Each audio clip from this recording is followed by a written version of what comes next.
Good evening, this is Mel. Welcome to Selected Fairy Tales by Hans Christian Andersen. The Elf of the Rose. In the midst of a garden grew a rose tree in full blossom, and in the prettiest of all the roses lived an elf. He was such a little wee thing that no human eye could see him.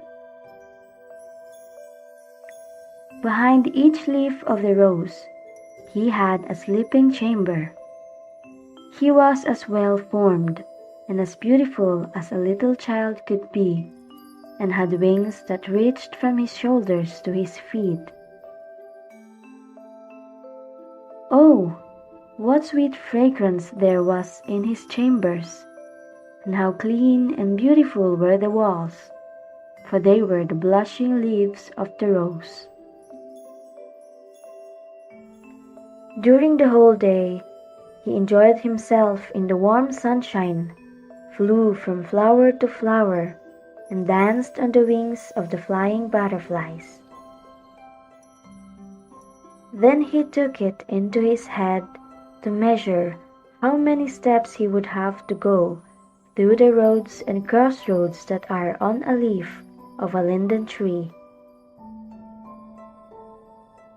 What we call the veins on a leaf, he took for roads, and very long roads they were for him, for before he had half finished his task, the sun went down. He had commenced his work too late. It became very cold. The dew fell and the wind blew. So he thought the best thing he could do would be to return home.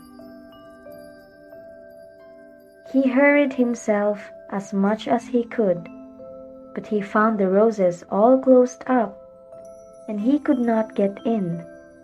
Not a single rose stood open. The poor little elf was very much frightened. He had never before been out at night, but had always slumbered secretly behind the warm rose leaves. Oh, this would certainly be his death. At the other end of the garden, he knew there was an arbor, overgrown with beautiful honeysuckles.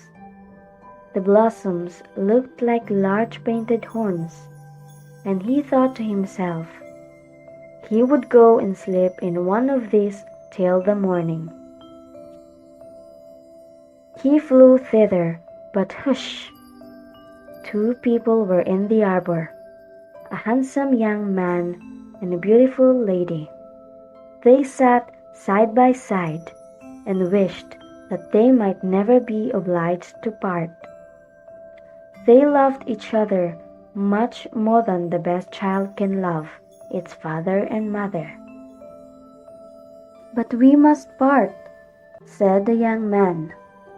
"Your brother does not like our engagement, and therefore he sends me so far away on business, over mountains and seas. Farewell, my sweet bride, for so you are to me." And then they kissed each other, and the girl wept and gave him a rose. But before she did so, she pressed a kiss upon it so fervently that the flower opened. Then the little elf flew in and leaned his head on the delicate, fragrant walls. Here he could plainly hear them say, "Farewell, farewell," and he felt that the rose had been placed on the young man's breast. Oh, how his heart did beat! The little elf could not go to sleep, it thumped so loudly. The young man took it out as he walked through the dark wood alone, and kissed the flower so often and so violently that the little elf was almost crushed. He could feel through the leaf how hot the lips of the young man were, and the rose had opened, as if from the heat of the noonday sun. There came another man, who looked gloomy and wicked.